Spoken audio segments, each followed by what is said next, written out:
Olá, ovelhas! Está iniciando mais um episódio do Brucast, um podcast onde nós falamos sobre testemunhos, sobre histórias reais, sobre vida real. E hoje eu tenho o prazer de trazer aqui um convidado muito especial. Ele, Rogério, ele que é empresário, ele que agora tem uma nova profissão, apresentador do Pro Gol. Às segundas-feiras, Rogério? Todas as segundas-feiras, às 9 horas ao vivo. 19 horas, um programa fantástico. Então, Rogério, seja muito bem-vindo. Bom ter você aqui com a gente. Muito obrigado. Quero te pedir para que você se sinta em casa, que você se sinta à vontade para abrir seu coração. E a gente quer saber tudo sobre a sua história. Bem-vindo, Rogério. Muito obrigado. Bruna, para mim é um privilégio estar aqui com você. Obrigado mesmo. Obrigado a todos que estão aí nos assistindo. Eu costumo falar que a gente vive numa sociedade que todo mundo tem que mostrar ser forte, ninguém tem tempo para parar para ouvir as pessoas, a gente tem que estar sempre ser bem-humorado, né? Então, você está dando uma oportunidade aqui, de repente, de eu falar um Rogério que muita gente que está ao meu redor não tem ideia de quem é o Rogério. Então, muito obrigado de verdade por esse momento aqui, por esse privilégio. Estou muito feliz. Uau, Rogério, eu tenho certeza que sua história vai impactar muitas vidas. Então, Rogério, vamos começar. Uau. Conta um pouco sobre a sua infância. Quem é o Rogério? Quem foi o Rogério? Existe um Rogério antes e depois? Vamos começar lá resgatando a sua infância. Conta um pouco pra gente. Nossa, mas é bem longo assim, né? Mas existe algumas fases do Rogério, né? Lá atrás, o Rogerinho, né? Eu falo que minha vida é dividida antes de conhecer de fato Jesus, né? De entregar minha vida a Cristo, da minha conversão e depois da conversão, né? O Rogério nasceu em 85, de uma família muito humilde, né?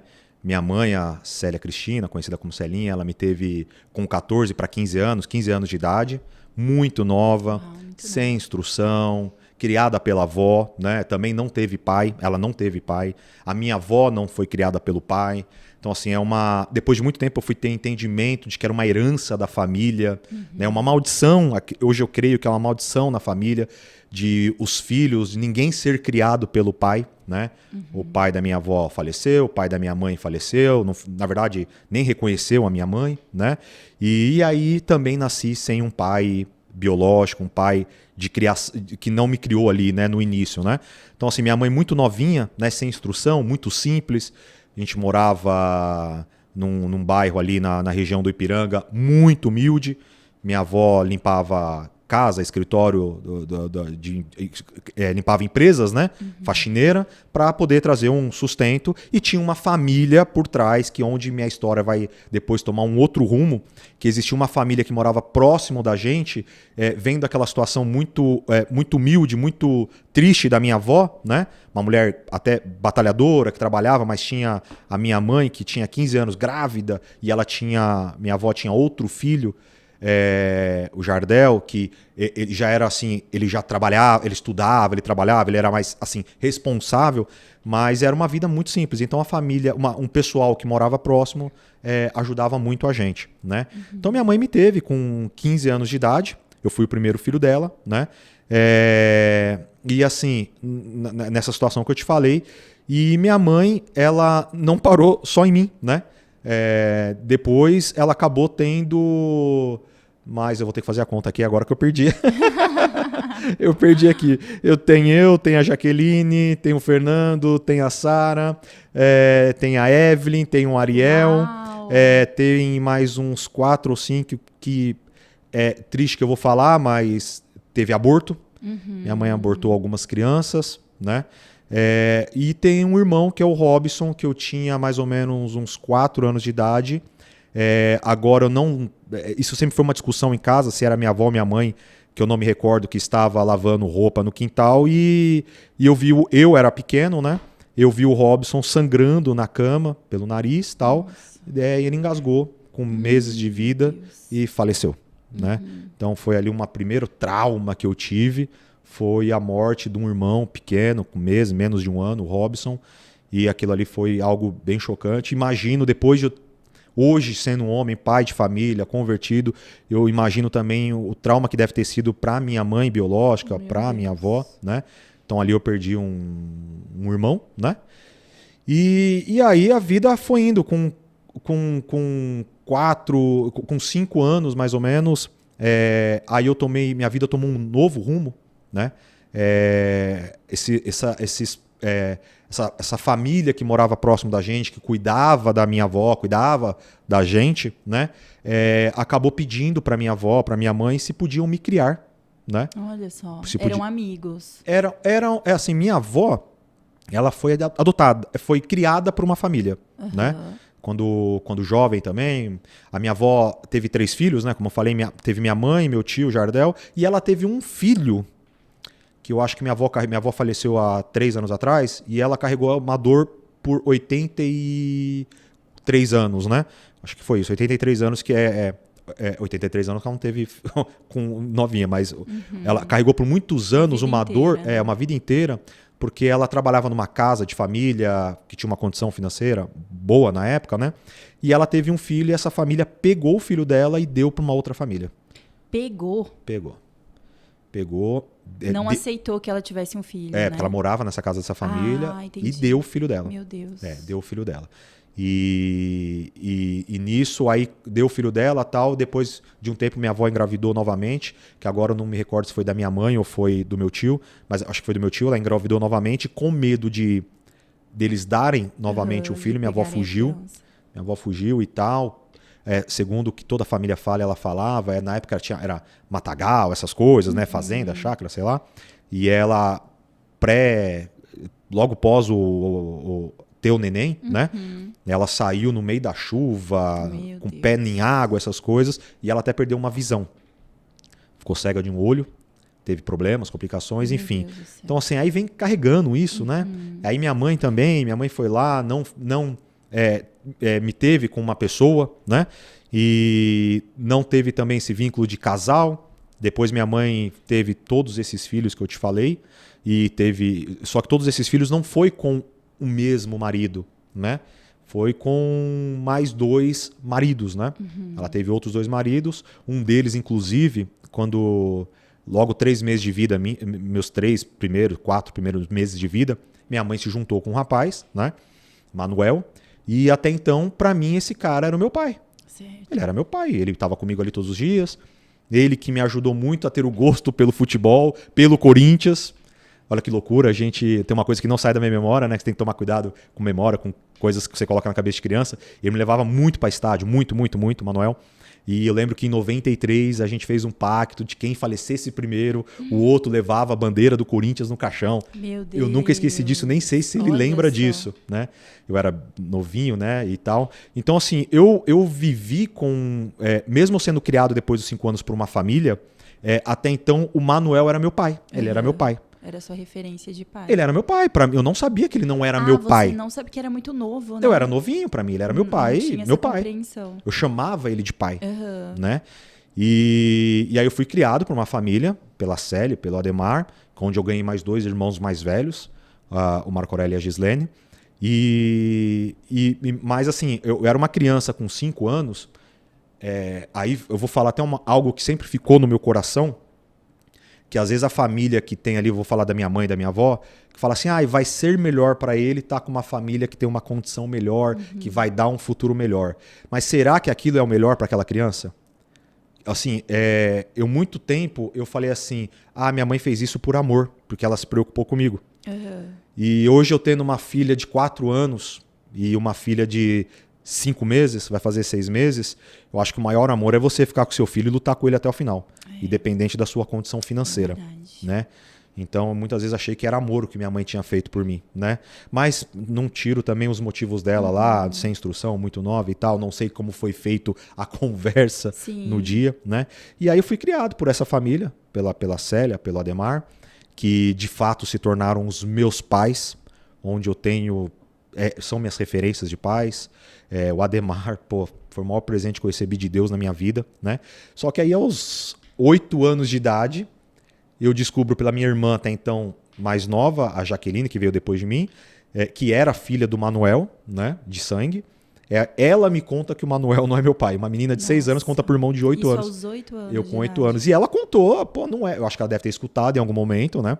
E ela falou, não é teu pai. Então, assim, aí eu tive mais um impacto, mais uma perda, né? Que eu... E você lembra, apesar de ser novo, né, dos 8 anos, você lembra, né, dela contando, qual foi o sentimento ali naquele momento? Olha, eu tenho uma coisa que eu não sei se é bom ou é ruim, mas eu tenho uma memória muito boa, muito. Eu tenho memória fotográfica, eu lembro de detalhes da minha infância, eu lembro deu com 4 anos, 3 anos, sei lá, e o Manuel fazendo um leite pra mim na cozinha, eu lembro perfeitamente, assim, enfim. Então eu lembro quando ela me contou, essa minha irmã Jaqueline, teve uma época que minha mãe era muito desmiolada, assim, né? Muito sem juízo. Então ela vivia pra rua, às vezes ficava 3 dias fora de casa, em festa, sei lá. E quem cuidava mais era minha avó, só que minha avó tinha que sair pra trazer um alimento, às vezes pedir alimento pros outros, né? E aí eu já tinha minha irmã e tinha o Fernando, que veio logo em seguida, um atrás do outro, né? E eu com 4, 5 anos tendo que cuidar dos dois dentro de casa. Deus. E eu lembro que a gente brincava muito de... eu tinha muito medo, e aí pra não mostrar pra eles que eu tava com medo de ficar sozinho, a gente fazia cabaninha, né? A gente tinha uma beliche no quarto lá. Na verdade, só tinha um quarto na casa com um monte de gente. E aí a gente fazia, ela pegava um cobertor, tampava a beliche e ficava ali dentro. Só que era uma forma de defesa minha também, que eu era um bebezão. Se sentir protegido, Exato. né? E ali a gente não saía enquanto não chegasse alguém. Então, às vezes, ficava horas ali. Nossa. E eu tendo que fazer uma irmã de 3, 2 anos dormir e um irmão menor dormir. E eu morrendo de medo, uma criança de 5 anos, sei lá, 4, 5, 6 anos, né? Então, quando minha irmã me contou isso, ela contou detalhes. Ela falou do sobrenome. Ela falou, mas você não tem o sobrenome dele. Eu chamo da Silva e você é de Jesus. E ele não... Olha isso, uma menina de 6 anos, como ela era esperta. E ela sempre foi esperta. Meu Deus. E ali foi um primeiro impacto. E aí, não sei, agora não me recordo em que momento que de fato me contaram, olha, o Manuel não é o seu pai, né?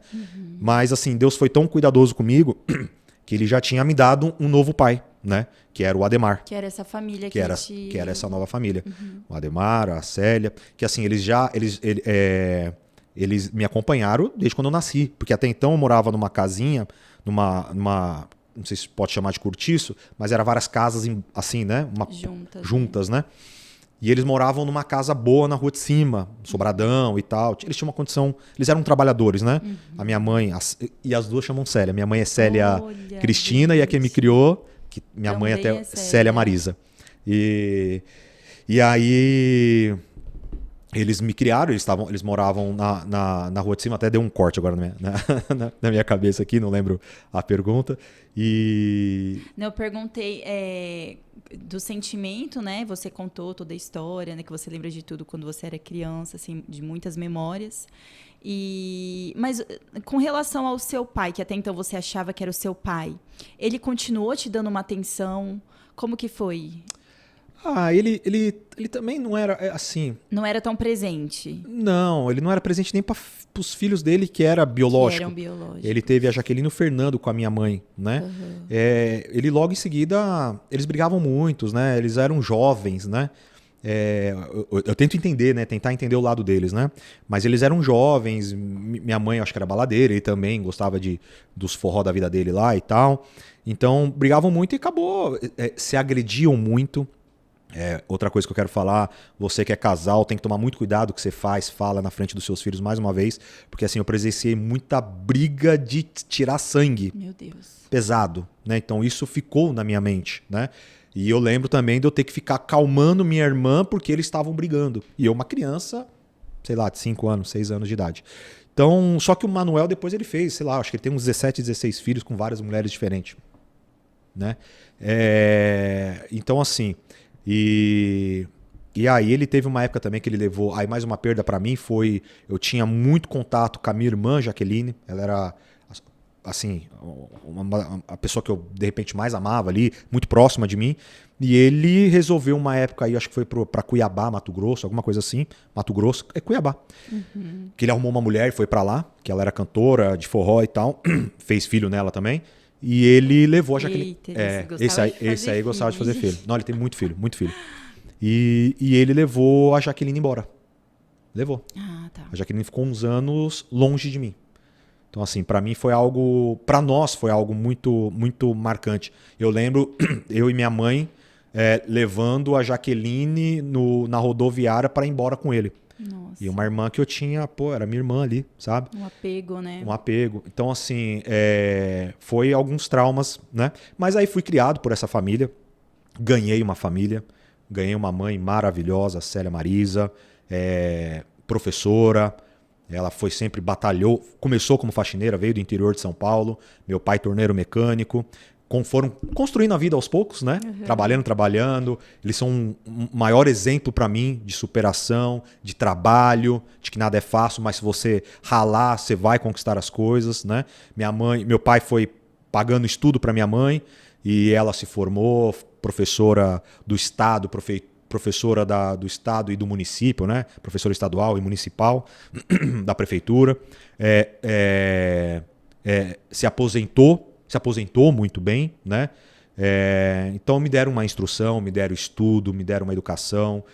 Foi como eu falei, meu pai virou uma referência de homem para mim, né? Por mais tendo alguns defeitos de bebida e tal. Você foi presenteado com uma família bem mais estruturada, né? Muito bem mais estruturada. Do que a que você até então tinha sido criado. E eles tinham outros filhos também? Você tem outros irmãos por parte dessa família que te adotou? Tenho mais 2 irmãos, como eu falei, mais velhos, que eram já deles, né? O Marco Aurélio, que tem uns 15 anos a mais que eu, e a Gislene, que é exatamente 10 anos mais velha que eu. Inclusive, um dos motivos que fez eles me adotarem foi porque a Gislene, quando eu era bebê, ela com seus 10 anos, então ela ficava ali, que nem a sua filha faz hoje com a Mari, fica em cima, com a Maia, né? Então ela ficava cuidando, eu era um bonequinho dela, inclusive a gente tem fotos, deu como se fosse um bonequinho dela, né? Uma boneca dela e tal, e ela cuidava, e quando eles foram comprar um apartamento em uma outra região, ia ficar mais distante, ela chorou, foi muito ruim para ela, tal, ela acabou convencendo os pais a me adotarem. Então eles falam que minha primeira, assim, minha mãe mesmo foi a Gislene, que ela sempre cuidou de mim e tal, me dava banho e tal. Então a minha irmã foi uma peça fundamental aí na minha história, né? Só que eu entendo que Deus ele teve um cuidado muito grande na minha vida desde lá do início, né? Por exemplo, minha mãe abortou muita criança, né? Abortou algumas crianças. E ela podia ter me abortado. Você poderia ter sido uma dessas crianças. Eu poderia ter sido uma. Na verdade, eu nunca nem perguntei para ela se ela tentou, né? Nunca tive essa conversa com a minha mãe se ela tentou. Mas eu vejo que Deus teve um cuidado com a minha vida, né? E os meus pais que me cuidaram, que me criaram, né? E eu assim, eu acho muito legal da parte deles, uma hombridade assim e tal, que eles sempre falaram assim: olha, Rogério, você precisa trabalhar, você precisa estudar, você precisa ser alguém na vida, porque você precisa cuidar da tua mãe, né? Você precisa cuidar da sua mãe. Então, assim, desde quando eu comecei a trabalhar e tal, eu sempre tive um cuidado com a minha mãe, com meus irmãos. Claro, ajudei como eu pude. Sim. Né? Então você manteve esse vínculo com a sua família biológica. Até hoje. Até hoje. Converso com eles, não digo diariamente, mas, por exemplo, a Jaqueline é a quem eu falo todas as semanas. A gente, inclusive, ontem tem um áudio dela aqui que eu não ouvi ainda. Ai, que bacana. Mas a gente se fala com muita frequência, eu e a Jaqueline. Agora, os outros irmãos distanciaram um pouco mais, né? Então, assim, eu tive irmãos que foram presos, né? Que se envolveram com coisa errada, casaram com pessoas que mexiam com coisa errada, infelizmente. Então, teve uma série de situações aí. Aí uma outra perda minha, que eu vou abrir meu coração aqui, não é todo mundo que sabe disso, né? É um trauma que foi colocado também, que depois eu fui entender que muita coisa que eu começava e não terminava, muita coisa que às vezes, sei lá, não dava certo na minha vida, foi crenças e traumas colocados na minha cabeça de perda, né? Então eu tinha medo da perda, então um psicólogo lá falou pra mim e tal, que eu, por medo da perda, eu já desisti antes. Ah, entendi. Entende? Então, por exemplo, teve essas perdas na minha vida, né? E aí eu, muito novo, comecei a namorar com 17 anos, 18 anos, namorei uma moça, a gente namorou uns 5 anos, né? Lá já onde eu morava, no novo bairro, num apartamento, numa condição melhor com a família que me criou, né? Namorei uma moça por muito tempo e essa moça engravidou. Ela engravidou. Eu tinha 19 anos para 20 quando ela engravidou, ou 20 anos, não me recordo agora. Ela engravidou e aquele momento para mim não foi um momento de desespero. Foi um momento de muita alegria pra mim. Falei, nossa, vou ser pai. Uau, você ficou feliz com a notícia. Nossa, eu fiquei muito feliz. A gente tava namorando há muito tempo, né? Eu acho que eu já era um cara responsável. Eu trabalhava desde os 16 anos, tal, já registrado, acordava cedo, não faltava nenhum dia em trabalho. Um dos orgulhos da minha mãe e do meu pai é que o Rogério era trabalhador, né? Então, para mim foi uma alegria. Eu tinha um carrinho, eu já tinha um carro, né? Tava pagando lá um carrinho e eu falei para ela, vou vender meu carro pra gente alugar uma casa e tal. Uau. E só que a alegria que eu estava não era a mesma que ela estava, né? E ela, quando foi contar para a família dela, né? Não sei quem, também não importa agora, mas convenceu ela de tirar o bebê. Ai, meu Deus. Convenceu ela a tirar o bebê. E eu tentando ali não brigar e tal, porque eu tinha que, de uma forma estratégica, fazer com que ela não fizesse isso. Porque eu queria ter o meu filho ou minha filha, né? E ela foi convencida e ela tirou esse bebê. Meu Deus. Isso é algo tão sério, né? Sobre o aborto. Que a gente sabe que acontece de muitas mulheres abortarem e não levar em conta a opinião do pai da criança, né? Exato. Você vê, essa família pensou tanto ali na mãe da criança que não pensou, mas e o pai? Ele também ajudou a fazer a criança, né? Será que ele não quer essa criança? E como foi para você esse sentimento, Rogério, de lidar com tudo isso? Ela fez o aborto sem o seu consentimento? Você sabia? Sem o meu consentimento. E, inclusive, uma das nossas conversas, no meu desespero ali, de tentar convencê-la de não fazer isso, eu falei, tenha e some, eu crio. Né? E assim, uma coisa que me deixa muito triste é que o que mais tem é o contrário, é o jovem, né, o homem não querendo assumir, sumindo, né? E eu, foi o contrário, né? Foi ao contrário. Assumir. Hoje teria uns 15, 16 anos essa criança, né? 16 anos e tal. Porque logo em seguida, quando eu estava com o pai dela assistindo um jogo da seleção brasileira e o pai dela não sabia disso. O pai dela não sabia, só a mãe sabia. E foi um jogo à noite e eles saíram a mãe e ela saiu, tá passando mal. A moça tá passando mal. E aí estranho, né? Mas até então eu com o pai dela ali, né, assistindo o jogo. E ficaram muitas horas fora. Eles já tinham ido fazer aquele dia eles estavam indo fazer aquilo ali. E eu naquela situação e não conversando com o pai dela sobre isso. O pai dela até então não sabia nem que ela estava grávida. Meu Deus. Enfim, aí quando de fato ela fez isso, que ela tirou, que ela me contou, eu não conseguia mais olhar para ela. Aquele amor que eu tinha, aquela dependência que eu tinha dela, que era uma loucura o que eu tinha, eu não consegui mais olhar. Se transformou em ódio, se transformou em, sei lá, em raiva e tal. E eu não consegui mais. Ali eu fiz o término do namoro com ela, falei, não quero mais. Ela não aceitou, ela causou muito problema pra minha vida, né? Ao ponto de colocar a pessoa pra ir atrás de mim pra querer tirar a minha vida. Meu Deus. Né? Pai dela, não sabendo de nada dessa situação, foi na porta da empresa que eu trabalhava para querer me bater. Porque ela não aceitava o fim do término do namoro. Gente, isso é muito comum, a gente ouvir essa história, o contrário. O homem que não aceita o fim do relacionamento e persegue a mulher, mas assim, uma história assim é algo diferente. E foi isso, aí eu tive que contar pro pai dela. Falei, olha, não sei, você quer me agredir, quer me bater e tal, mas me dá um minuto para eu te contar o que de fato aconteceu. Aí ele, então fala. E ele morava no mesmo condomínio que eu de prédio, então a gente podia a qualquer momento se encontrar, né? E aí eu contei. Falei, eu acho que você não sabe, mas sua filha estava grávida, você ia ser avô, né? E ela junto com a sua mãe, ou sei lá com quem, tirou. Com a sua mãe não, com a sua esposa, tirou esse bebê. Ali foi a última conversa e a última vez que eu vi essa moça. Porque aí ele entendeu o meu lado, e até então ele não sabia, ele estava comprando uma briga, umas mentiras que a filha dele estava contando, e aí nunca mais, ele tirou ela do meu caminho, aí ele entendeu que errado foram eles ali. Depois eu soube até que teve uma separação do casal, né, dos pais dela, teve muito problema, a menina teve problemas, passar pro psiquiatra e tal, para tentar se recuperar. Soube porque a gente tinha amigos em comuns, né?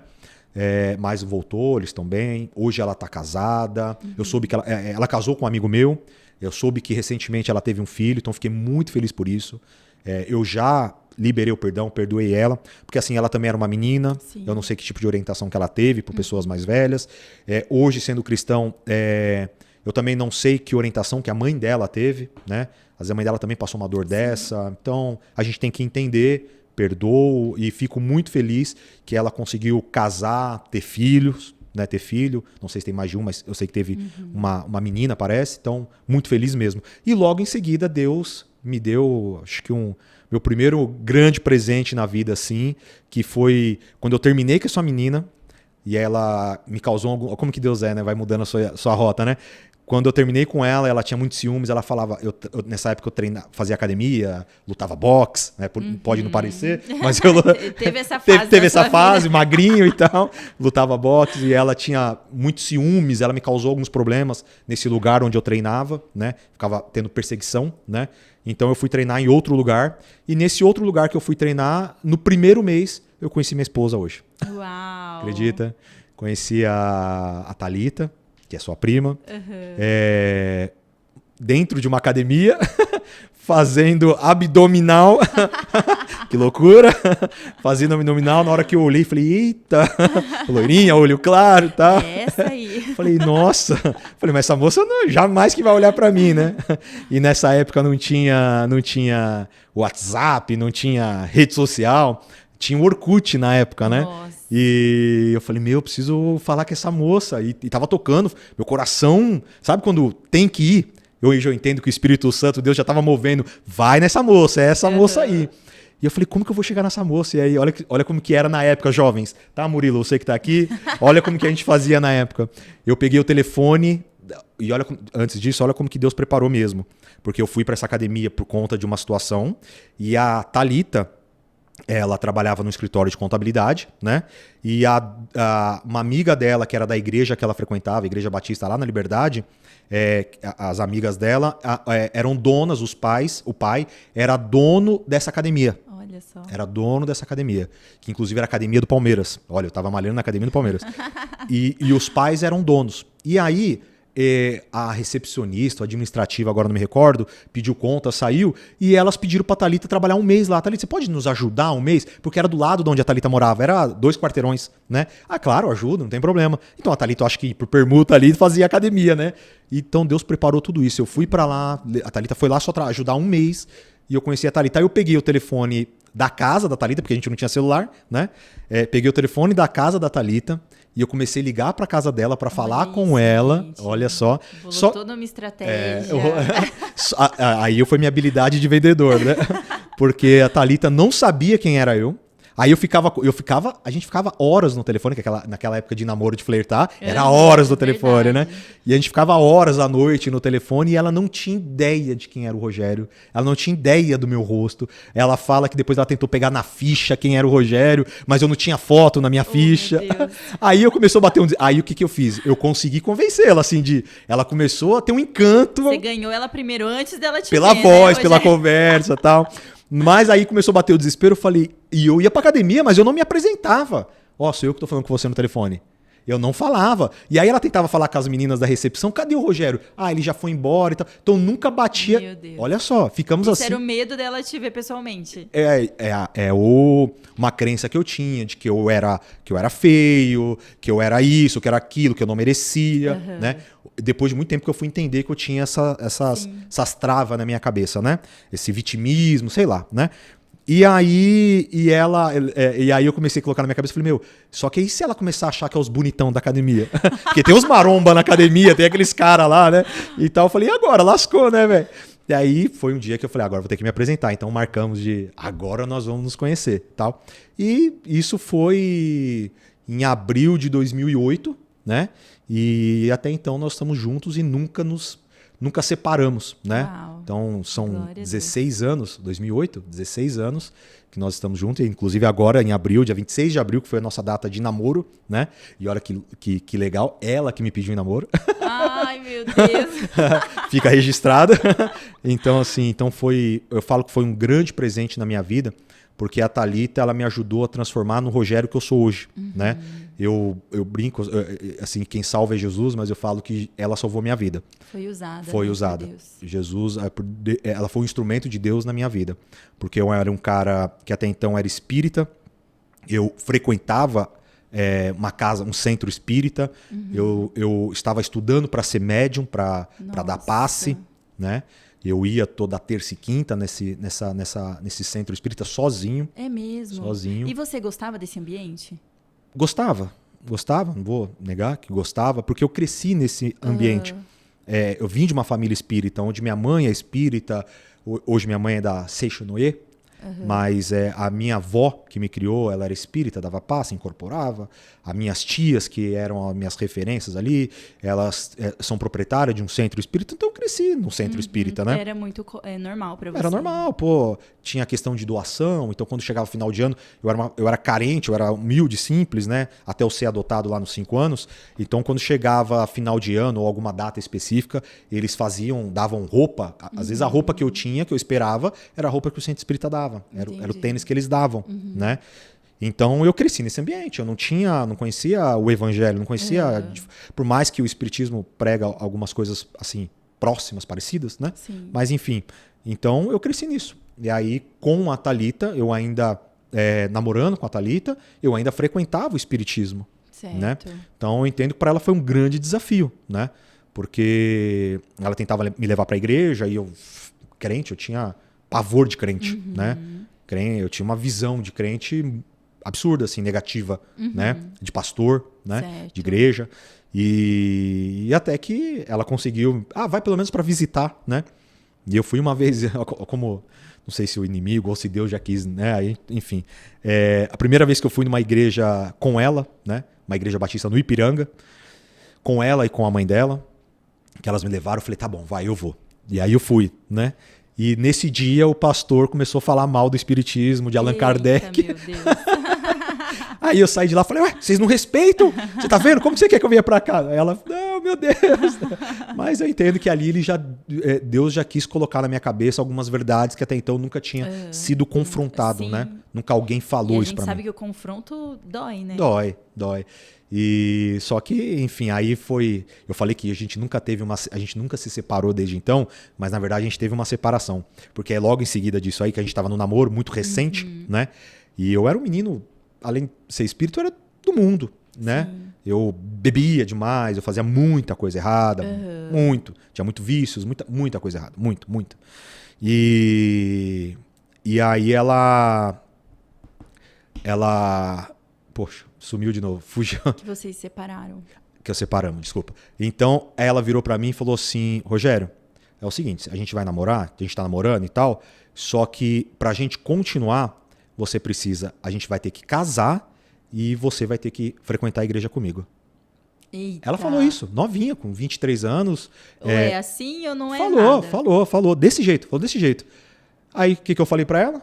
Falei, então tchau. Não quero, tchau. Separei e olha só, ainda tentei ir atrás da minha ex. Meu Deus. Você acredita? Fui atrás da minha ex, olha que loucura. E só que quando é pra ser, eu já estava incomodando, o Espírito Santo começou a me incomodar acho que 1 ou 2 semanas, acho que 2 semanas que nós ficamos sem se ver, sem se falar, encerramos, né? Mas eu tinha algo muito mais forte ali. De fato, eu ainda não amava a Thalita, né? Tava conhecendo a Thalita. Sim. Eu fui atraído pela beleza dela, né? Mas ela é jovem, muito bonita, né? E só que me incomodou. Essa questão do cristianismo pegou um pouco. Na época pegou muito. Não foi nem o namorar, foi o frequentar a igreja, né? Entendi. Não foi nem o casar, foi o frequentar a igreja. E aí passou umas 2 semanas, eu vi que não tinha mais nada com a minha ex, não tinha como, né? E aí eu voltei, liguei pra Thalita, falei, podemos conversar e tal. E ali a gente, 6 meses depois, nós fizemos nosso noivado, ficamos noivos 6 meses depois de namoro, né? E casamos no ano seguinte. Nós começamos a namorar em abril de 2008. Em março de 2009, nós já estávamos morando na nossa casa. Rápido, foi super rápido. Eu ainda... Só que eu fiz de uma forma errada, ainda por ter crenças, né? Tadinha, fiz a Thalita sofrer muito, assim, né? Eu falei assim, então vamos alugar uma casa? A gente aluga uma... Pra morar junto. Pra morar junto. A gente só era noivo, né? vamos morar junto. A gente foi morar junto em março de 2009. Nós só fomos casar no papel em outubro de 2009. Então, mês 3, 6 meses depois que nós fomos oficializar, casar. Né? Por quê? Porque eu ainda tinha aquele negócio de que eu tinha uma crença que eu aprendi com meus pais, que espera o primeiro quilo de sal. Já ouviu essa? Você só conhece uma pessoa depois que come 1 quilo de sal com ela. Porque eu só fui entender, minha mãe falou assim, espera 1 quilo de sal. Porque para quem não sabe, quem é jovem que vai casar, essa crença aí que vem de antigo, né? 1 quilo de sal. O sal, quando você faz a primeira compra na sua casa, é o item que mais demora para acabar, né? Você não usa o sal com muita frequência, né? É um pouquinho de sal, né? Então quando acaba de fato o primeiro quilo de sal, você fala, nossa, acabou, tem que comprar sal, né? Então eu vim com essa crença aí e tal. E aí eu agradeço muito a Thalita, a sabedoria que ela teve de contornar toda essa situação. Imagino que não deve ter sido fácil para ela como cristã, a família toda cristã, né? Tem todo o julgamento. Todo o julgamento. Né? Creio que ela deve ter escutado muita coisa que ela filtrou e não me contou, né? Então, hoje eu tenho esse entendimento, hoje não, mas já há alguns anos eu tenho esse entendimento. E aí nós casamos 6 meses depois. No ano seguinte a gente não tinha condição de fazer um casamento religioso, né? E aí no ano seguinte, em 2010, só em agosto de 2010, que nós fomos de fato fazer um casamento religioso, onde inclusive você esteve lá, né? E aí a nossa vida foi... E o seu processo de conversão? Porque, assim, pelo que eu entendi, você se casou para estar junto com ela, porque percebeu que era a mulher da sua vida, né? Que amava ela realmente. Mas e o seu processo de conversão, o seu processo de encontro com Jesus ali real? Foi logo de cara? Ou teve um processo aí longo? Olha, quando a gente casou, foi morar junto no Ipiranga, eu comecei a frequentar a igreja quadrangular do Ipiranga, onde foi muito bom, né? Onde comecei a conhecer a palavra, entender da palavra, o que é Deus, o que é Jesus Cristo de fato, o que era o diabo, que até então para mim o diabo meio que não existia, né? E aí eu comecei a ter entendimento, estudar a Bíblia, tinha uns diáconos na igreja que iam na nossa casa. Hoje que nós temos divisão celular, a quadrangular não tinha, mas tinha 2 pessoas lá que eram um casal maravilhoso, o Paulo e a Carmen, que eles já eram de assim, bem mais idade, e eles faziam questão de... Acho que eles tinham... Hoje eu entendo a sensibilidade deles, que a gente era um casal jovem, muitas vezes não tinha recurso nenhum de comida, né? Certo. E eles vendo aquela situação, é muito legal. Poxa, sei lá se eles vão ouvir a gente, mas Paulo e Carmen, não sei como vocês estão, não tenho mais contato, mas muito obrigado. Hoje eu entendo o carinho que vocês tiverem e a sensibilidade. Porque por muitas vezes eles foram em casa com pão, com comida. Nossa, o próprio Espírito Santo cuidando de vocês, né? E a gente, por ser jovem, e a família não era muito a favor do casamento, né? Porque a gente era muito novo, não tinha por que casar. Eu morava numa situação boa, né? A Thalita, acho que até melhor que eu, na época, financeiramente, né? De família. E então a gente tinha orgulho de não pedir pros pais, né? De falar que a gente estava passando... A gente trabalhava, a gente era trabalhadora, a Thalita trabalhava, eu trabalhava, mas às vezes trabalhar ganhava muito pouquinho, né, para sustentar uma casa. Casar não é fácil, né? A gente acha que não, só vou pagar aluguel. Não, não é assim, tem muita coisa, né? E eles sempre tiveram a sensibilidade. Era toda semana, a gente sabia que a nossa campainha ia tocar. Olha e o só. Paulo e a Carmen iam aparecer com pão, com comida, cuidado, para falar que iam passar tarde com a gente. Mas hoje eu entendo que eles sabiam que a gente... Era uma estratégia. Era uma estratégia que eles usavam. Nossa, então isso mudou muito a minha vida, porque eu tento fazer isso na vida de outras pessoas, né? Então eu aprendi aquilo com eles. Então o processo de conversão... Então eu comecei a frequentar a quadrangular em 2009, fui. Eu relutei muito para me batizar. Muito, muito. Todo mundo, você tem que batizar e tal. E eu falava, vou batizar no meu tempo. Não é assim não, né? Mas mesmo ali, eu tava crente já, eu tava um cara, E será que era um medo de ter um compromisso? Era um medo, era um medo. Eu ainda tinha preconceitos, pré-julgamento contra crente e tal. E eu tava ali, eu não entendia que eu era um crente já, né? E que só faltava, de fato, eu entregar a minha vida, né? E tal, nascer para um novo homem. Mas hoje não, mas eu entendo que eu não queria largar os meus hábitos. Meus hábitos de vícios, né? Por exemplo, de bebida. Para mim, final de semana, eu tinha que fazer churrasco, beber pra caramba, com meus amigos. Eu era viciado no Corinthians, então... toda semana, 2 vezes por semana, eu estava no estádio ou em algum evento que era do Corinthians, né? Então ali bebia, fazia algumas coisas, provei outras coisas. Então eu não queria largar esse hábitos que eu tinha horríveis, né?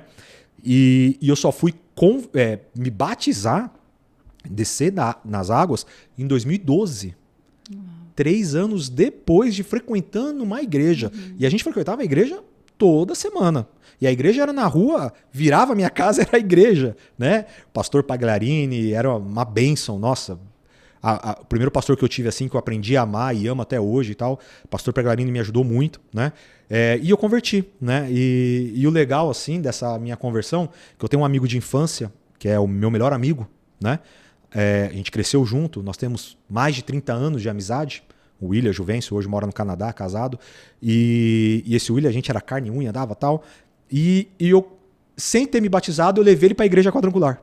E a gente era os amigos que fazia as presepadas junto. Ia pros pagodes junto. Nós temos um time de futebol que chama Balaios Futebol Clube, que tá até hoje, desde 2008 existe time, joga toda semana, onde nós dois somos os fundadores do time. E é Balaios porque a gente ia num pagode que chamava Balaios. E eu levei ele pra igreja e nós batizamos juntos em 2012. Uau, batizamos juntos. Olha só, se batizou e ainda levou alguém Levei junto. A primeira pessoa que eu levei pra Cristo e batizou e tal. Bênção. Batizamos junto. Casou, uma bênção. Só que eu batizei, mas eu não sei qual foi o cuidado que de repente faltou de acompanhamento, por isso que eu acho muito bacana o processo da nossa igreja, Atitude Alphaville, que é o processo de caminhar junto, de discipulado, vida na vida, de célula. Eu fugia de célula. Depois a gente mudou de cidade, a gente mudou de bairro e tal. Então a gente andou frequentando algumas igrejas que era visão celular, eu corria de célula, porque eu não vou em casa, não vou para célula e tal. E vindo para a igreja, você convidou a gente na primeira célula da sua casa e tal. Hoje eu entendo que faltou muito isso lá pra gente lá no início. A importância de uma célula. Porque toda semana você vai se encontrar, depois você vai ter um discipulado, você tem alguém para poder desabafar, Sim. né? Contar suas dores, o que você tá fazendo de errado, alguém para falar, não, irmão, não faz isso, o que você tá fazendo com a sua esposa é errado. Às vezes alguém que até já passou por aquilo Exato. ali, né? E já superou, né? Exato. Então, eu não queria largar os velhos hábitos. Então, eu ainda bebia. Eu ainda fazia muita coisa errada. Eu passava muita vergonha. Eu me envergonhava muito, fazendo muita besteira. Envergonhei muito tempo a Thalita, né?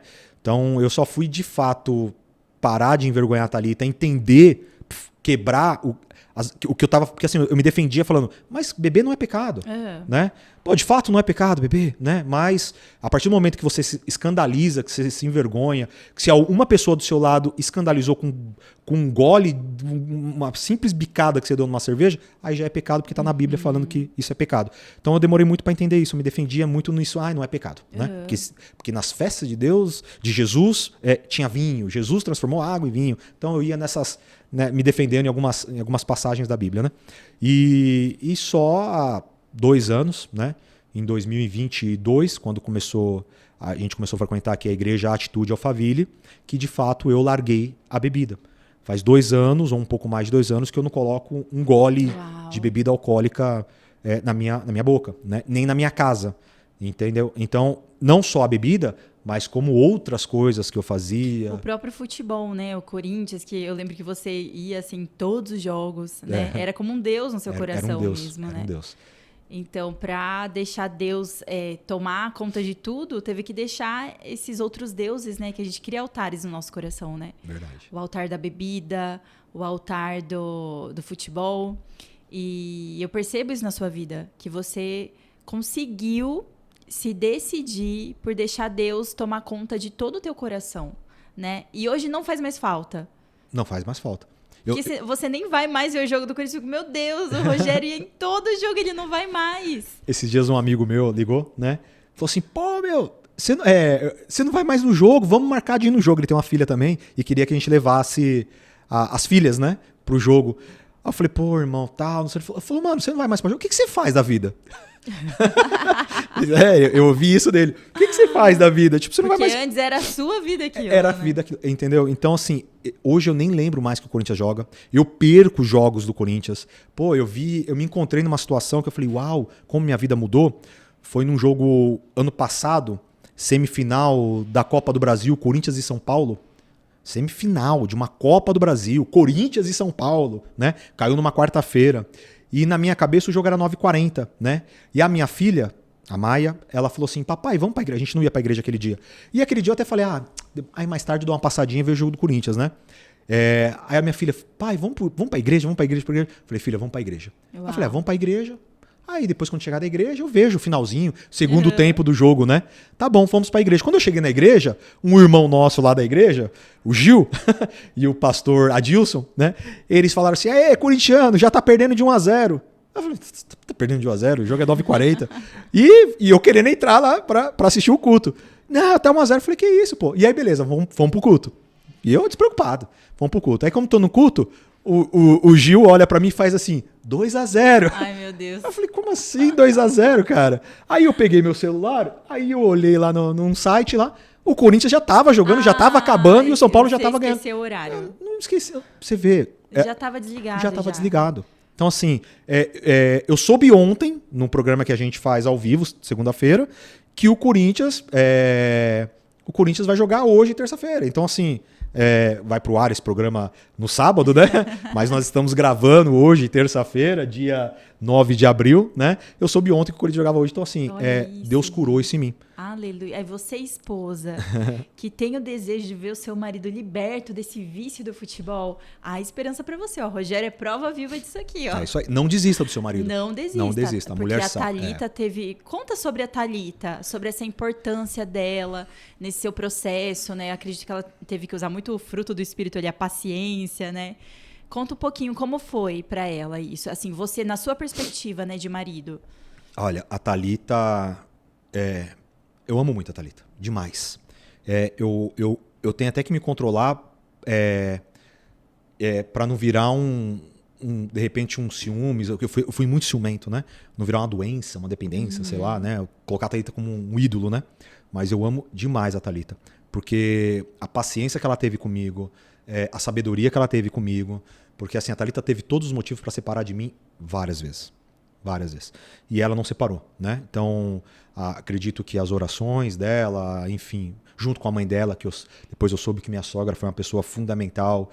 Minha sogra via algo em mim também, de um cara bom. Eu acho que ele só precisa, de fato, na hora que ele entender o caminho dele. Minha sogra foi uma peça fundamental, importantíssima. Minha sogra foi uma mãe, para mim também é uma mãe ainda para mim, né? Então, assim, a gente passou muita coisa junto, eu e a Thalita.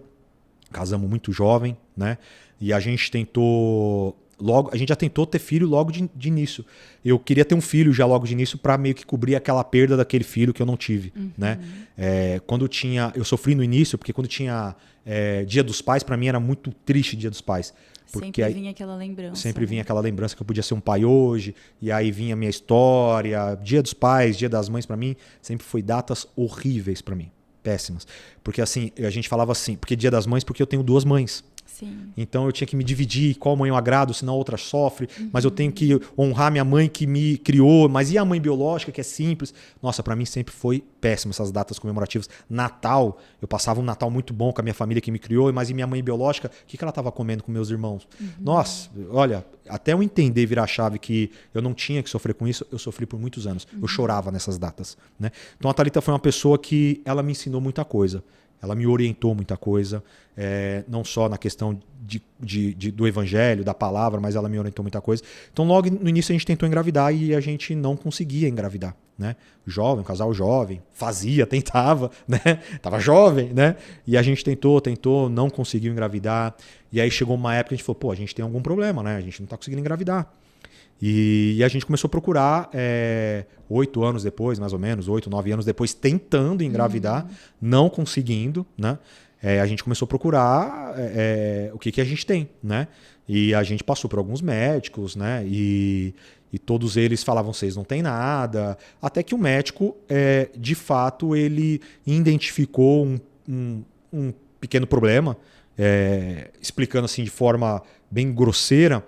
Era como se a Thalita tivesse um ácido úrico lá, um ácido úrico, como se fosse um ácido que ela tivesse lá no organismo, sei lá, que matava o espermatozoide. Sim. Né? Então a gente foi fazer tratamentos, fizemos diversos tratamentos, né, para tentar engravidar. A gente só não fez inseminação porque é algo muito caro, a gente não tinha condição de fazer inseminação. Né? A gente até cogitou de fazer, fomos numa situação lá que eles falaram, divide para você tantas vezes, mas não tinha como, não fazia sentido pra gente ali financeiramente. Então a Thalita, pô, até engordou muito, né, com esses tratamentos, com essas que a gente tentou fazer e tal. E aí, ela já contou a história dela aqui para você que está aqui nos assistindo. Tem um episódio aqui que a Thalita também veio aqui e ela contou toda a sua história mais em detalhe, né? Contou seu milagre, história linda. E aí tem toda aquela parte, né? Que aí ela falou, o médico falou que ela estava muito acima do peso, que o ideal seria ela perder peso para engravidar. E aí a forma mais rápida de perder peso é bariátrica. E a gente já morava em São José dos Campos, ela foi fazer a bariátrica. Aí lá no início do processo da bariátrica, o médico perfurou a aorta dela, a artéria, a veia principal do corpo, perfurou, aí toda aquela história que vou dar uma resumida aqui. Mas perfurou a aorta dela, aí ela perdeu todo o sangue do corpo, ela teve 15 minutos de parada cardiorrespiratória, e eu ali naquela sala de espera do centro cirúrgico, esperando a Thalita sair, que até então era uma cirurgia de 1 hora da bariátrica, né? E aí passava 1, 2, 3, 4 horas e nada, e eu vendo aquela movimentação no hospital, falei, deu ruim pra alguém, mas eu ali aéreo, né? E o pessoal mandando mensagem, a mãe da Thalita mandando mensagem, e aí, já acabou a cirurgia? Eu falei, não, ainda não acabou. Até que caí na real, não sei se alguém na época me falou, pô, mas tá demorando. E aí eu fui perguntar e falaram, os médicos vão falar com você. E aí me chamaram, e aí eles falaram, olha, a sua esposa aconteceu isso, isso e aquilo. Perguntaram pra mim se eu tinha fé, que tudo que eles fizeram, que eles podiam fazer, eles tinham feito. Meu Deus. E realmente a fé pra você nesse momento fez diferença? Olha, Bruna, eu vou falar um negócio que pode ser meio forte, as pessoas podem interpretar mal. Mas eu sinto, eu posso falar que saudade, sei lá, mas do que eu vivi aquele momento no hospital. Olha que loucura. Porque ali eu tive meu primeiro encontro com Deus. Meu Deus. Eu tive meu primeiro encontro com Deus, de verdade. Ali começou a mudar a minha caminhada com Cristo. Porque assim, as notícias foram de que a Thalita estava morta. Tá morta. Teve uma médica que virou para nós e falou, ela voltar é 1% de chance. Então ali eu entendi, ali foi o primeiro... foi visível a minha dependência pela Thalita e a Thalita era o ídolo que eu tinha, que era a Thalita, porque eu fiquei louco. Quem me viu lá, a Thalita não pode falar porque ela estava em coma, mas quem me viu lá no hospital falou que eu estava transformado, eu não falava, eu só chorava, eu estava pelos cantos. Em 15 dias que a Thalita foi o processo dela naquele hospital, 15 ou 16 dias, eu tomei banho 3 vezes. Eu morei no hospital. Nossa. Eu dormia nos sofás do hospital, né? Então o pessoal falava, Rogério, vai para casa, você precisa descansar. Eu era supervisor de vendas de uma empresa, de uma grande empresa. E, Rogério, você precisa ir para casa, você precisa cuidar da tua equipe. Eu não conseguia me mover, eu não conseguia sair dali. Para mim, se eu saísse do hospital, eu estava deixando a Thalita. Eu estava abandonando ela, era um sentimento que eu tinha. Então, eu dormi, a maioria do tempo fui eu que dormi com ela, passava a noite, mas eu também tinha que ceder para a mãe, para o pai, óbvio, né? Para os familiares. Mas quando alguém ia dormir, quando o pai dela ia dormir, quando a mãe, quando alguém ia dormir, o tio, teve um tio que dormiu muito com ela, a prima dela dormiu com ela. Quando eles iam dormir, eu não conseguia ir para casa dormir. Eu dormia no hospital. Chegou um ponto do pessoal do hospital até ter uma sensibilidade comigo, que aí eu me jogava no hospital, num sofá, assim, num cantinho, para não atrapalhar a movimentação, que era um hospital bacana, Deus até preparou isso também, porque foi o melhor hospital da região do Vale do Paraíba, Hospital Vivale e tal. E aí quando eu ia dormir num sofá assim, já de madrugada, aí eles apagavam só aquela parte da luz. Nossa, carinho enorme. Eu percebi, eles apagavam, diminuía o ar-condicionado para não ficar muito gelado. E ali eu passava a minha noite, aí de manhã eu trocava com a pessoa. Então eu vivi isso muito tempo. E aí o que você falou, me perguntou da questão da fé. E aí eu comecei... olha, eu vou falar uma coisa que assim, eu convertido frequentando a igreja em 2009, batizado em 2012, isso aconteceu em 2018, então nós estamos falando de 9 anos depois de eu entrar na igreja, eu não orava. Não tinha aquele relacionamento íntimo com Deus. Eu não tinha o hábito de orar. Eu ia para a igreja todo domingo, mas eu tinha meus... Eu acredito que até seja a batalha espiritual que eu tinha, de repente demônios que eu tinha, eu já entendo, porque como eu ainda fazia coisas erradas, então eu não tinha o hábito da oração. E aí quando é aquele negócio, né? Tudo bem, eu já era convertido, já era crente, mas é aquela frase que todo mundo fala, no amor, na dor, né? Então ali de fato eu comecei a suplicar por Deus, né? Pela vida da minha esposa. A gente tem até um fato assim, importantíssimo na nossa história, porque eu sofri uma pressão de algumas pessoas de que eu tinha que entrar com um processo contra o hospital. Porque foi um erro médico. Foi um erro médico. E o médico assumiu o erro dele, né? E o hospital, até eles me apoiou na época, ele estava em coma, mas me apoiou a entrar com um processo, porque eles já me deram todo o prontuário do erro, e aí uma pessoa que estava me pressionando muito para eu entrar com o processo, já tinha visto com um advogado que ela naquela situação já tinha que fazer um boletim de ocorrência, né, e tal. Então todo dia, vai fazer um boletim. Pô, eu precisava de dinheiro, né? Mas o Espírito Santo tinha tocado em mim, né, que eu não tinha que fazer aquilo. Olha só. Eu não tinha que processar o médico, eu não tinha que processar o advogado, né? Foi um erro ali e tal, ok. Mas Deus aqueceu meu coração de que minha esposa ia voltar e que tinha algo maior, né? Então eu falava assim, não vou processar, não vou processar. E uma das coisas que ainda não... Eles tiveram um cuidado, né? Mas é claro que eles tiveram cuidado com você, eles estavam matando a sua esposa, né? Mas eles tiveram ali toda uma atenção com a gente, o diretor do hospital, o médico, a equipe, praticamente todos os dias eles conversavam comigo, com a minha sogra, que foi a pessoa que mais participou ali do meu lado, e a psicóloga orientando a gente do que fazer e tal, e eu falava para eles, olha, não há dinheiro nenhum no mundo que pague a vida da minha esposa. Então, se vocês conseguirem trazer minha esposa de volta, esquece, eu não processo. Eu não vou processar. Eu quero a minha esposa de volta. Era só o que eu chorava e falava, eu quero minha esposa de volta.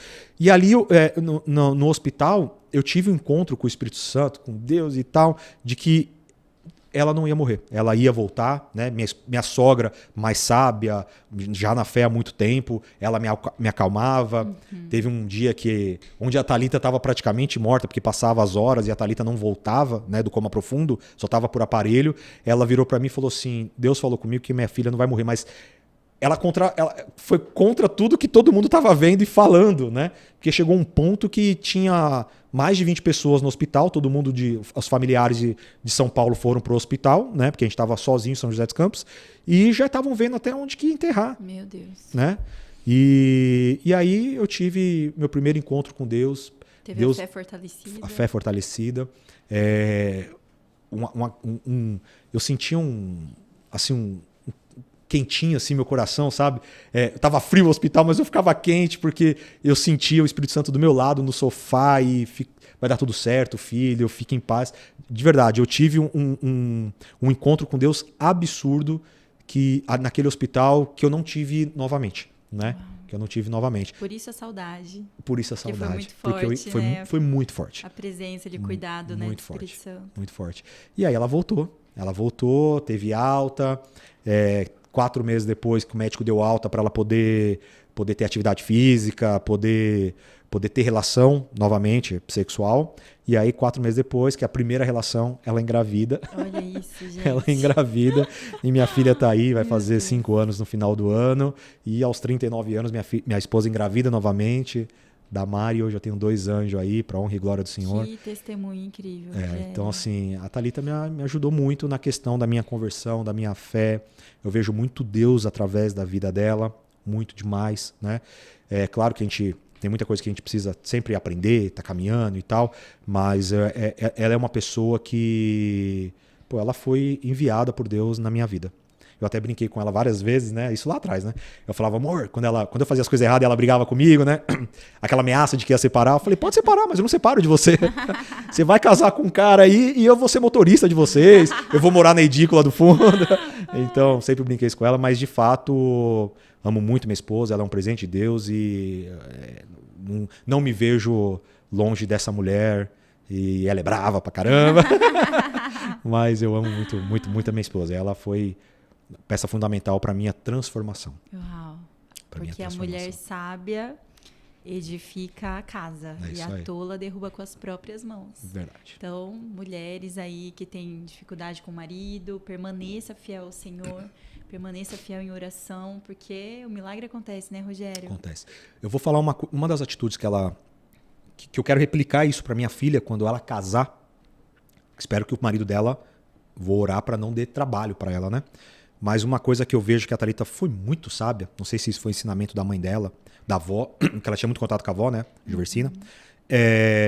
Quando eu aprontava, bebia a noite inteira, fazia as besteiras e tal, ela não me confrontava quando eu tava à noite, bêbado. Ela não me confrontava. Ela não falava nada. Nada. O que ela fazia? Quando chegava de manhã, ela fazia o café da manhã. A mesa estava prontinha lá, com café da manhã, pão. Quando eu via aquilo de manhã, eu falava... Ainda te servia, me né? servia. De verdade, ela fazia café da manhã. Quando eu acordava e via a mesa, eu falava... Aí te quebrava. Me quebrava. Falei, agora ela vai falar. Então ela esperava no outro dia, ela esperava passar... Como chama? Cachaça lá da cabeça? Ressaca, essas coisas. Ela esperava passar... De manhã eu tava bem, tava sóbrio, e aí ela ia falar, você fez isso, não achei legal isso. Olha, esperava a hora certa. Porque aí eu ia ter entendimento. Porque eu falo isso, e serve de exemplo para as mulheres que estão nos assistindo. Porque eu acompanhei, vi muitas mulheres fazendo ao contrário. Quando o marido tá bêbado, dando escândalo, não vá brigar com ele ali. Porque ele tá errado, óbvio, mas muitas vezes ele tá dominado por um espírito maligno, por um demônio. Óbvio que ele tá por um demônio ali. E se você brigar, vai ser pior. Ele tá fora de si. Pode correr uma agressão física. Ele tá sem o controle. Tá sem o controle. Não lembra ali. Pô, ele tá bêbado. A partir do momento que você se embriaga, você abre uma porta pro diabo agir na tua vida. Então, assim, eu falei e fiz muita coisa que de fato não era o que eu quis fazer e falar, né? Então, isso eu carreguei por muito tempo também. Muito peso de pessoas que eu magoei. De mulheres que eu feri, né? Então, assim, enfim, voltando, mulher, você não vá discutir com seu marido quando ele estiver bêbado, quando ele estiver fora de si. Segura, tem autocontrole, eu sei que deve ser muito difícil, né? Ainda mais, a gente não tinha filho, ainda mais brigar, arrumar uma confusão com os filhos do lado, né? Sim. Você vai causar um problema pra você, pro seu marido, pro teu filho, que vai carregar isso pro resto da vida, como eu, pequeno, vi minha mãe brigando com o marido dela na época, né? Então a Thalita foi sábia de esperar no dia seguinte pra conversar. Então aquilo, pra mim, nossa, doía demais. Que quando ela expunha, chorava, tudo que eu fiz, muita coisa eu não lembrava, que de fato, acho que, quando você tá bêbado, não sei se é todo mundo, mas até o momento, eu sabia o que eu tinha feito, eu lembrava. A partir do outro momento, não lembrava mais. Os outros falavam, contavam o que eu fazia, eu falava, não é possível que eu fiz isso, entende? Então era coisa horrível, envergonhava ela, né? Ela era casada, né? Pô, eu era casado. Então, ela tinha essa sabedoria. Então, isso, de fato, eu vou dar esse ensinamento, acredito que ela vai fazer isso, mas dar esse ensinamento para as filhas dela. Não discuta com seu marido quando ele estiver fora de si. Espera passar e coloca quando tiver uma oportunidade, prepara a mesa para ele, age na hora correta, constrange ele com amor, faz um cafezinho. Então, quando chegava no outro... Claro que eu não aprendi no primeiro, nem no segundo, nem no terceiro café. Mas quando eu acordava e via o café, eu falava... Meu Deus, ela vai falar, o que eu fiz? Bobeira. E eu ficava, antes de levantar da cama, eu ficava, o que eu fiz? Que eu já tentava amar uma desculpa pra... Ai, meu Deus, era horrível. Então, assim, e o jeito mais fácil é se livra disso. Se livra disso. Se livra de tudo que vá te envergonhar. Se livra de tudo que vá envergonhar seu nome, sua imagem, de vícios, de pecado. Pô, não sou perfeito, ainda tem muita coisa pra melhorar, mas de fato, poxa, a gente não briga mais. Claro, tem discussãozinha porque tem filho agora, um quer criar de um jeito, outro quer falar outra. Gente, normal, né? Casamento não é fácil. Mas eu não tenho mais aquele espírito de culpa, não tem mais o demônio colocando na minha cabeça, mas você fez isso. Lembra que você fazia aí? Não tenho mais isso, eu sou leve e livre. Culpa, né? Já deixou os pés da cruz. Acabou. Hoje eu sou livre. Não carrego mais nada de culpa no meu coração e na minha cabeça. Glória a Deus. E vigiar todo dia para não cair, né? Uau, Rogério, a sua história é muito impactante, assim, né? Ver o que você se tornou hoje, né? Um grande empresário, né? Uma pessoa, assim, que é bem instruída, né? Graças à sua família também, né? Que te adotou, que te acolheu, né? Como filho. Mas eu quero voltar um pouquinho lá na sua infância, porque eu acho que é importante a gente falar sobre isso. Você disse, né, que você, muito novinho, via os seus pais se agredindo, né? Por causa de bebida e tudo mais, brigas. Você, enquanto criança, você sofreu algum tipo de agressão? Algum tipo de agressão psicológica? De agressão mesmo? Algo nesse sentido? Nossa, Bruna, essa pergunta é muito forte, né? Abuso psicológico, desculpa, recebi muito, né? Você não vai ser ninguém, você é filho da fulana, você não tem pai, Rogério não gosta de estudar, porque eu dava muito problema, dava muito trabalho na escola, né? Mas eu entendo que tudo que eu passei, né? Agressão física, eu acho que eu nunca apanhei, não me lembro de ter apanhado. Nunca, nem minha mãe biológica, nem o pai que eu tive lá, e nem meus pais que me criaram, nunca me bateram. Nunca. Então, eu não consigo nem dar uma palmada nas minhas filhas, porque eu não apanhei. Sempre foi na base da conversa. E eu queria fazer uma outra pergunta, né, que eu acho que é importante falar, principalmente para aquelas pessoas que são adotadas, né? A sua família, né, os seus irmãos, né, os seus pais, a gente sabe que te receberam ali, mas os seus irmãos, essa família que te adotou, que te acolheu, eles realmente te consideraram como irmão deles? Nossa. Caramba, Bruna. Pergunta forte, pesada. Antes de responder essa sua pergunta, eu quero deixar um recado importantíssimo aqui, assim, sabe? E uma coisa que eu, hoje sendo pai de 2 meninas, e eu pedi para Deus que meu primeiro filho fosse uma menina, porque eu queria mudar toda a minha história e ter eu acho que todo homem ele deveria ser pai de uma menina.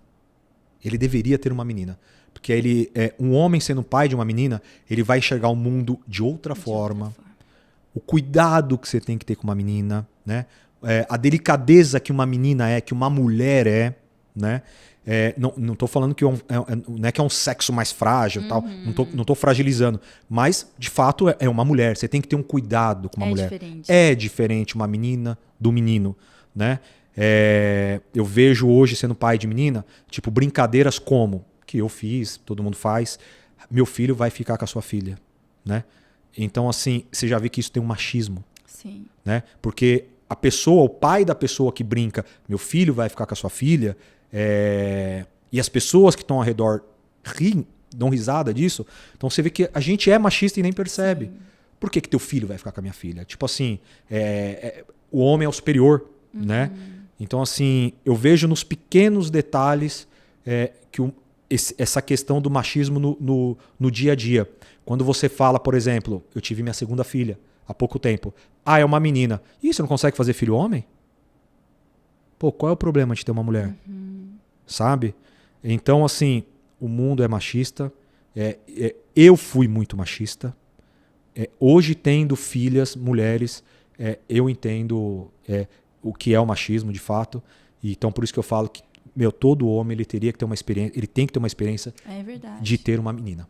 E até essa questão de, o menino, quando tem filho homem, vai pegar todas. É isso aí. Vai ser um pegador, e a menina, não, a menina vai ficar...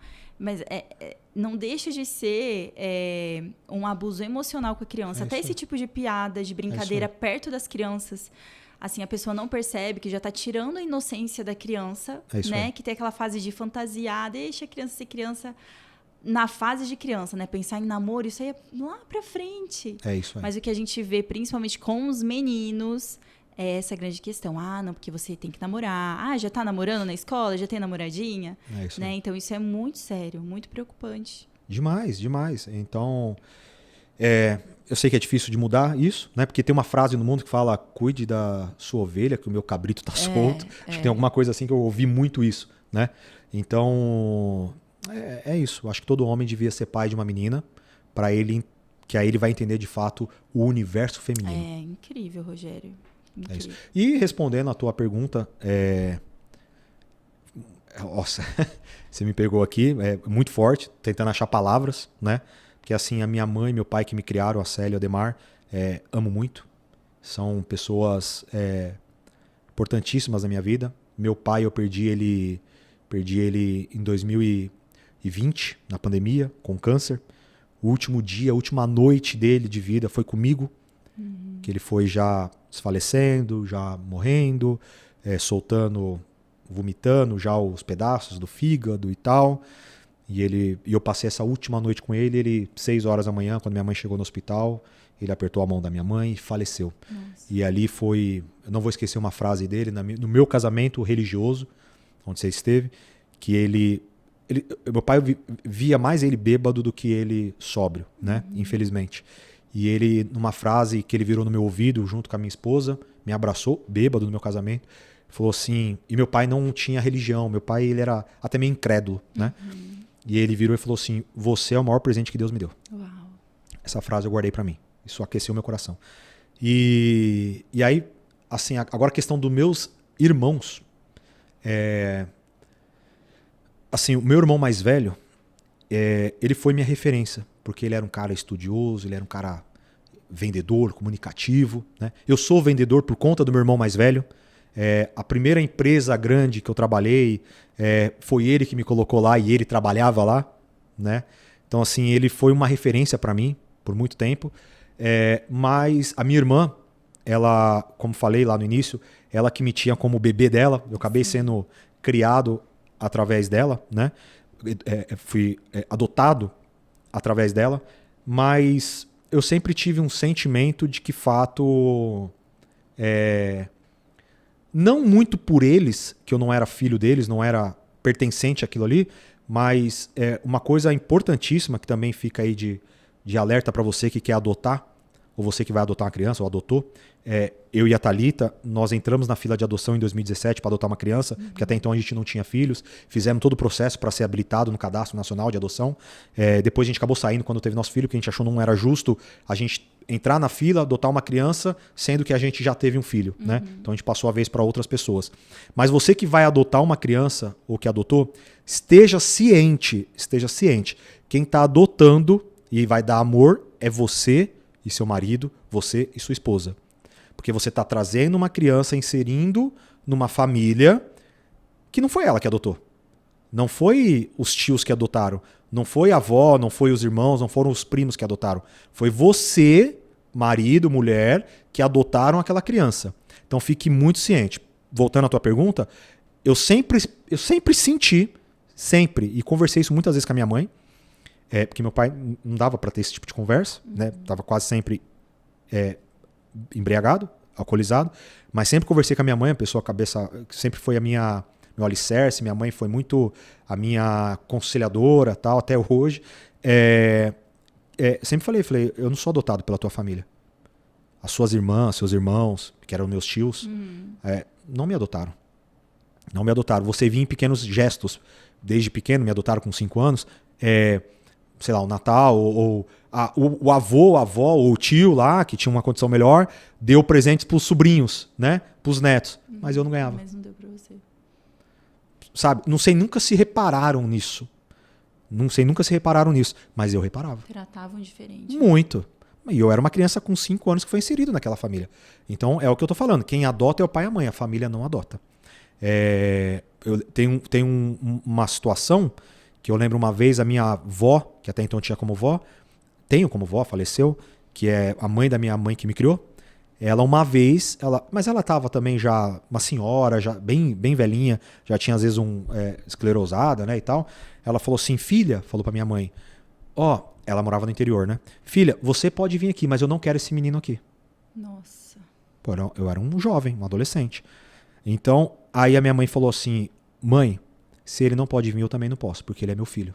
Nossa, minha mãe teve uma resposta sábia na hora que aquilo falou, minha mãe falou. Mas depois você vai ter entendimento que é aquilo que eu tô falando. A família não adota. Mas toda a gratidão para a família que me criou, pela minha mãe e tal. Minha mãe, ela é minha mãe. Até mais que minha mãe que me colocou no mundo, né? Ela é minha mãe. Eles são meus irmãos. Não sei qual é o sentimento deles por mim, por você. mas o meu por eles é que eles são meus irmãos mais velhos. Marco Aurélio é meu irmão mais velho, minha referência. Esses dias fizemos até negócios junto. A minha irmã Gislene, amo os filhos dela. Meus primeiros filhos foram os filhos dela, né? Uau. Cauê e a Tainá. Então, assim, foi isso. Então, mas é o que eu falo, repito. Então, você que pensa em adotar uma criança, esteja muito ciente de quem adota é você e seu marido. Não é a tua família. Isso é muito forte. É isso. Meu Deus. Rogério, eu quero te agradecer por ter aberto seu coração aqui, por ter contado, né, um pouco da sua história. Eu tenho certeza, assim, que Deus te separou desde quando você nasceu, sabe? Deus já olhou para sua vida e falou: esse vai ser meu. Esse eu vou. O diabo ele vai até tentar, né, tomar para ele, mas não, esse é meu.